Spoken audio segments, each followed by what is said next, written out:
my colleagues, and including some of our former colleagues who are now chief executives of their great states. And thank you all for offering your views on this issue. And I think a lot of the witnesses have testified that what's ailing a lot of state and local governments is a decline in revenue. Dr. Holtz-Eakin pointed out that it may not be as severe as the financial crisis, but nevertheless, there is a decline in revenue.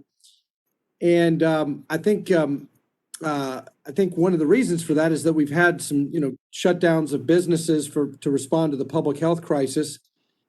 So it seems to me that the most important component to economic recovery and for strengthening state and local revenues and the fiscal stability of state and local revenues is for businesses to safely reopen, for economies to safely reopen, and for businesses to reemploy workers so that they can continue to generate tax revenue to rebuild the tax base. The government-imposed shutdown of the economy left many businesses unable to operate, and we need those businesses of all sizes and across all industries to reopen with appropriate safety precautions in order to rebuild the tax base. One of the suggestions on how we can facilitate the reopening of those businesses is to give those businesses confidence through reasonable liability protections. This is the cure, at least in part, for what ails our state and local governments. Unfortunately, in many of the states indicating they are suffering from budget shortfalls, there's really no realistic plan to get people safely back to work, or they continue to keep the economy shut down, or they're failing to entertain liability protection. It doesn't look like Congress is seriously entertaining liability protection nationwide. So, Dr. Holtz-Eakin, beyond the assistance measures already implemented by Congress and the administration, what legislative provisions do you view as essential to helping businesses safely reopen, bring back their employees, and bring back their customers? And is liability reform part of that? Yes, I think it is part of that. And the goal is to be able to operate in the presence of the virus safely. That will require some physical modifications in some case, whether it's PPE or distancing or plexiglass or whatever it may be, moving production lines further apart. That'll cost some money.